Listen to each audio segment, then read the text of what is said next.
হরে কৃষ্ণ। নমস্কার, আমি অ্যাস্ট্রোলজার সুকান্ত মান্না। তুলা রাশি অথবা তুলা লগ্নের আপনি যদি হয়ে থাকেন, জুলাই মাস 2024 সাল আপনাদের কেমন যাবে? এই মাসে গ্রহের যে সারিবদ্ধ অবস্থান, অর্থাৎ যে যে ঘরে গ্রহের অবস্থান আছে, এই গ্রহ নির্দেশ করে কতটুকু ভালো থাকবেন বা কোন দিকে আপনার উন্নতি। তাই এই যে গ্রহের অবস্থান দেখে খুব একটা কিন্তু খারাপ মাস দেখাচ্ছে না।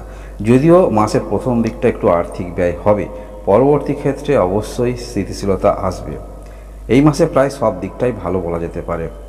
এই মাসে আপনারা যে যে ইনকামের ক্ষেত্রে আছেন, সেখান থেকে ইনকাম যথারীতি যেমন হচ্ছে তেমন হবে। তবে যারা একটু সাইডে বাম হাতের কোনো রকম ইনকাম আপনাদের হয়ে থাকে এমন কোনো কর্মের মধ্যে, সেক্ষেত্রে যতটুকু পূর্বে হচ্ছিল ততটুকু কিন্তু এই মাসে হওয়ার যোগটা খুব একটা কিন্তু দেখাচ্ছে না। তবে হ্যাঁ, পরিবেশ পরিস্থিতির ওপরে দেখে তারপরেই কিন্তু পদক্ষেপ রাখবেন। গ্রহের অবস্থান সেটি ভালো। এই মাসে আপনি যদি বিবাহিত হয়ে থাকেন, বিশেষ করে আপনি যদি পুরুষ হয়ে থাকেন, আপনার স্ত্রী যদি ভালো কোনো রকম ইনকাম করে, সেক্ষেত্রে আপনার ইনকাম যদি কম হয়, কিছু ক্ষেত্রে বা কিছু বিষয় মনের মধ্যে একটু ডিপ্রেশন আসতে পারে। এই মাসে শরীর স্বাস্থ্যের দিক থেকে বলতে হলে, যেহেতু আপনার রাশির অধিপতি বা লগ্নের অধিপতি ভাগ্যস্থানে অবস্থান করে থাকবে 7 তারিখ পর্যন্ত, এর পরবর্তী ক্ষেত্রে আপনার দশম স্থানে প্রবেশ করবে। যাই হোক, দুটি ঘরই শুক্র গ্রহের দিক থেকে খুব একটা খারাপ ঘর নয়, কমফোর্টেবল ঘর বলা যেতে পারে। তাহলে শরীর স্বাস্থ্যের দিক থেকে আপনি ভালো ধরে নিয়ে চলতে পারেন। তবে হ্যাঁ, আপনার মধ্যে কিন্তু যথেষ্ট এনার্জি থাকবে। কিছু কিছু বিষয়ে আপনি রিয়্যাক্টও করবেন এবং কিছু বিষয় আপনি মেনেও নেবেন এই মাসে গ্রহের যে সারিবদ্ধ অবস্থান। পড়াশোনার দিক থেকে বলতে হলে, যারা উচ্চশিক্ষা ক্ষেত্রে আছেন, পড়াশোনার মধ্যে ফোকাস রাখুন। আপনি প্রত্যেকেই অবশ্যই যে কোনো এডুকেশান নিয়ে করছেন, সেখানে অবশ্যই ইনকামের চিন্তা আপনার থাকবে। সে আপনি কোনো কিছু শিখছেন বা যাই করছেন, ইনকামের চিন্তাটা বড্ড বেশি মাথায় কিন্তু আপনাদের আসবে। আগে জিনিসটা ভালোভাবে শিখুন, তার পরবর্তী ক্ষেত্রে অবশ্যই ইনকামের দিকে লক্ষ্য রাখবেন। কারণ এই পৃথিবীতে মনে রাখবেন, কেউ কিন্তু শিখে আসে না, এখানে কিন্তু শিখতে হয়। তাই যখন যে সময়টা, সেই সময়টা একটু লক্ষ্য রাখুন। এখন শেখার সময় অবশ্যই শিখুন, পরবর্তী ক্ষেত্রে অবশ্যই সেখান থেকে আর 5 জন যেমন ইনকাম করছে, আপনিও করতে পারবেন। মধ্যশিক্ষা ক্ষেত্রে যারা আছেন, মধ্যশিক্ষা ক্ষেত্রে খুব একটা খারাপ নয়, মধ্যশিক্ষা ক্ষেত্রে অবশ্যই আপনাদের ভালো বলা যেতে পারে। ভালোবাসার সম্পর্কের মধ্যে যারা আছেন, নতুন করে পুরানো ভালোবাসা কোনো ক্রমে আপনাদের ভেঙে গিয়েছিল, নতুন করে সম্ভাবনা আসতে পারে এই মাসে, এবং সেখান থেকে বিবাহেরও যোগ কিন্তু সেটি থাকছে। অতএব ভালোবাসার সম্পর্ক আপনাদের খুব একটা খারাপ নয়, ভালো ধরে নিয়ে চলতে পারেন। যেহেতু পঞ্চম স্থানে শনি অবস্থান করে আছে, দীর্ঘদিন ধরেই অবস্থান করে আছে। এবং আপনারা যারা বিবাহিত আছেন, এই মাসে আপনার সপ্তম স্থানে মঙ্গল গ্রহ অবস্থান করে থাকবে। কিছু বিষয়ে বিপরীত দিকে কিন্তু অ্যাক্টিভিটি বেশি থাকবে এবং আপনি কিন্তু মেনেও নেবেন। যেহেতু আপনার রাশির অধিপতি, লগ্নের অধিপতি যে দুটি ঘরে অবস্থান করবে, নবম এবং দশম ঘরে অবস্থান করবে, সেখানে কিন্তু রিয়্যাক্ট করা ততটুকু প্রবণতা দেখাচ্ছে না। কিছু কিছু বিষয় আপনি কিন্তু মেনে নেবেন। বিবাহিত জীবন আপনাদের খুব একটা খারাপ নয়। এবং এই মাসে আপনাদের বিজনেসের দিক থেকে বলতে হলে, বিজনেসও যথেষ্ট ভালো। যারা কোনো রকম উৎপাদক বিজনেস করেন, সেক্ষেত্রে যথেষ্ট ভালো। বা আপনি সেলফ এমপ্লয়, নিজে নিজে কিছু করেন, কাজ করেন, ইলেকট্রিক্যাল কিছু করেন, সে সমস্ত ক্ষেত্রেও ভালো। কম্পিউটার নিয়ে কিছু করছেন, সে সমস্ত ক্ষেত্রেও ভালো। যারা বিল্ডিং মেটেরিয়ালস নিয়ে কিছু করছেন বা কন্ট্রাক্ট নিয়ে কোনো রকম কিছু করেন, লৌহার কাজ করেন, লোহার কাজ, এই সমস্ত ক্ষেত্রে আপনারা যথেষ্ট ভালো বলা যেতে পারে। কর্মের দিক থেকে বলতে হলে, কর্মের দিক খুব একটা খারাপ নয়। যেহেতু দশম স্থানে 17 তারিখে রবি ঘর পরিবর্তন করে প্রবেশ করবে এবং 7 তারিখে শুক্র অলরেডি প্রবেশ করেই যাচ্ছে, অর্থাৎ কর্মের দিক থেকে যথেষ্ট ভালো। আপনারা যারা পরিবারের মধ্যে কিছু শুরু করবেন ভাবছেন, সেটি কোনো কর্মক্ষেত্র করতে পারেন বা নতুন ঘর করবেন ভাবছেন, সেই সমস্ত ক্ষেত্রে চিন্তা ভাবনা অবশ্যই করতে পারেন, যথেষ্ট ভালো। এই মাসে দীর্ঘদিনের কিছু ইচ্ছা কেনার সেই প্রবণতাগুলো কিন্তু থাকছে। মনোনিবেশ থাকবে কোনো কিছু ক্ষেত্রে, অর্থাৎ আপনার কোনো ঘর বাড়ি বা কিছু করবেন, দীর্ঘদিন ধরে একটি আটকে আছে, নতুন করে আবার শুরু করার ভাবনা চিন্তা মনের মধ্যে কিন্তু থাকছে এই মাসে। ভাগ্যের দিক থেকে বলতে হলে খুব একটা খারাপ নয়। যেহেতু শুক্র অবস্থান করে থাকবে আপনার ভাগ্যস্থানে 7 তারিখ পর্যন্ত, রবি এখানে 17 তারিখ পর্যন্ত অবস্থান করে থাকবে, খুবই ভালো। ভাগ্যের দিক থেকে খুব একটা খারাপ নয়। তবে হ্যাঁ, যতটুকু আপনি চাইছেন ততটুকু হয়তো পাবেন না, তবে কিছু অবশ্যই পেতে চলেছেন তুলা রাশি অথবা তুলা লগ্নের আপনি যদি হয়ে থাকেন। দেবগুরু বৃহস্পতি যেমন অষ্টম স্থানে অবস্থান করে আছে, তেমন থাকবে ষষ্ঠ স্থানের অধিপতি এবং তৃতীয় স্থানের অধিপতি।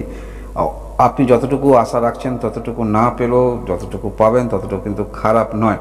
চিন্তা আপনার যারা করছেন, কোনো কিছু আপনি বিক্রি করবেন, দীর্ঘদিনের বাধা পাচ্ছেন, কোনো কিছু বিক্রি করতে বাধা পাচ্ছেন, বা মনের মতো মূল্য পাচ্ছেন না, এই মাসে আপনি চেষ্টা রাখতে পারেন, সেখানে বাধা কিছুটা হলেও কিন্তু রিলিফ হতে পারে। এবং আর্থিক দিক থেকে একটি স্থিতিশীলতা অবশ্যই আসবে। পূর্বে যেমন আপনার আসছিল তেমন আসবে, তবে কিছু কিছু বিষয়ে যেগুলো আপনি ওভার থিঙ্কিং চিন্তা করেছিলেন, যেখানে হবার নয়, যেটি হঠাৎ করে হয়তো এমন পেতে পারেন, সে সমস্ত ক্ষেত্রে ততটা না হলেও যে স্থিতিশীলতা বজায় অবশ্যই থাকছে এই মাসে। এবং পারিবারিক ক্ষেত্রে কোনো রকম যেগুলো সমস্যা রয়েছে, যে সমস্যাগুলো সমাধান দীর্ঘদিন ধরে আপনি চাইছেন, সমস্যার সমাধান করার ভাবনা চিন্তা অবশ্যই থাকবে। এবং এই মাসে আপনার পরিবারে বিশেষ করে আপনার মায়ের শরীর স্বাস্থ্যের সমস্যা একটু হতে পারে, তবে সমস্যা হলেও সেখান থেকে কিন্তু রিকভারি হচ্ছে, সেটি বলা যেতে পারে। সুস্থতার দিকেই যাচ্ছে, ধরে নিয়ে চলতে পারেন। শনি আপনার যোগকারক গ্রহ। শনি দীর্ঘদিন ধরে অবস্থান করে আছে পঞ্চম স্থানে এবং চতুর্থ স্থানেরও অধিপতি। পঞ্চম স্থানে যেমন অবস্থান করে আছে, মন মানসিকতার মধ্যে দৃঢ়তা কিছুটা অবশ্যই আসছে। পূর্বের কিছু না পাওয়া, যেগুলো আপনি হয়তো পাননি, সেগুলো ক্ষেত্রে আরও কিন্তু দৃঢ় মন মানসিকতা আসবে। সবার হচ্ছে আমার কেন হবে না, চিন্তা আপনার মধ্যে পরিবর্তন অবশ্যই আসছে। এবং কোনো কিছু বিষয়ে ডিপলি ফোকাস, আপনি নলেজ নেবার চেষ্টা রাখবেন এই মাসে। এবং শনি যেমন অবস্থান করে আছে, এখান থেকে দৃষ্টি থাকছে অবশ্যই, তৃতীয় দৃষ্টি থাকছে সপ্তম স্থানে, এবং সমসপ্তম দৃষ্টি সাফল্য স্থানে এবং দ্বিতীয় স্থানে থাকছে।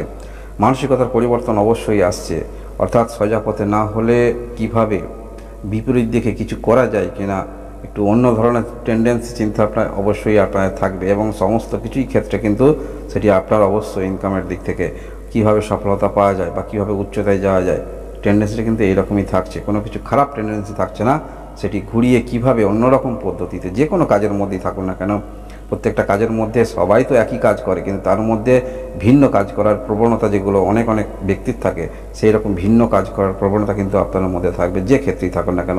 সেটি হতে পারে শেয়ার মার্কেট, সেটি হতে পারে বিজনেস, একটি নিজস্ব টেকনোলজি আপনি আয়ত্ত করতে পারবেন। অর্থাৎ এইভাবে করলে ফান্ডামেন্টাল, এইভাবে পজিশন নিতে পারলে কিছু অবশ্যই হতে পারে, কিন্তু আপনার এরকম থাকবে এই মাসে। এবং মঙ্গল যে সপ্তম স্থানে অবস্থান করে থাকছে, মঙ্গলই সপ্তম স্থানের অধিপতি এবং দ্বিতীয় স্থানের অধিপতি। পূর্বে মামলা মোকদ্দমা যেগুলো কিছু ছিল, সেখান থেকে কিছুটা হলেও কিন্তু আপনার প্রাপ্তি থাকছে, অর্থাৎ যেটুকু লস হয়েছিল সেখান থেকে কিছুটা প্রাপ্তি থাকছে। বিবাহিত জীবন পূর্বেই বললাম খুব একটা খারাপ নয়, এখান থেকে আর্থিক কিছু আপনার সুরা হতে পারে বা শ্রীবৃদ্ধি হতে পারে এই মাসে। তবে ইনকাম যাদের কম, একটু হয়তো মানসিকতার দিক থেকে মনের মধ্যে এতটা স্যাটিসফাই হবেন না। যাই হোক, সপ্তম স্থানে অবস্থান করে মঙ্গলের একটি দৃষ্টি থাকছে কিন্তু দশম স্থানে, আর ষষ্ঠ স্থানে রাহু অবস্থান করে দৃষ্টি দশম স্থানে থাকছে, অর্থাৎ দশম স্থানে দুটি গ্রহের দৃষ্টি থাকছে এবং দশম স্থানে আর দুটি গ্রহ অবস্থান করে থাকবে, রবি এবং শুক্র অবস্থান করে থাকবে। তাই কর্মের দিক থেকে খুব একটা খারাপ নয়, সেটি বিজনেস হতে পারে বা কোনো টিচিং রিলেটেড কর্ম হতে পারে বা কোনো রকম নতুনত্ব কিছু করতে চাইছেন, ডেকোরেশন ইত্যাদি ক্ষেত্রে, সেই সমস্ত ক্ষেত্রে কর্মের জন্য চেষ্টা নিজে রাখবেন বা সব প্রফেশনালে আছেন, এখান থেকে কিছুটা অবশ্যই আপনি করতে পারেন এই মাসে। কেতু দীর্ঘদিন ধরে অবস্থান করে আছে দ্বাদশ স্থানে, কিছুটা বাধা আপনার দূর হবে যেহেতু অষ্টম স্থানে দেবগুরু বৃহস্পতির দৃষ্টি থাকছে। তবে হ্যাঁ, যারা পূর্বেই বললাম, যারা এক্সট্রা কোনো রকম ইনকামের দিকে আপনি মনোনিবেশ করেছেন, যে আপনার যতটুকু ইনকাম তো আছে, এক্সট্রা কিছু আপনার ইনকাম, সেটি বাম হাতে হতে পারে বা যে কোনো হাতেই হতে পারে, ততটুকু কিন্তু ইনকাম যতটুকু আপনি আশা রাখছেন ততটুকু হবে না, তবে হবে সেটি বলা যেতে পারে। এই হলো তুলা রাশি 2024 সাল জুলাই মাসের রাশিফল। আপনারা সবাই ভালো থাকুন, সুস্থ থাকুন, ধন্যবাদ।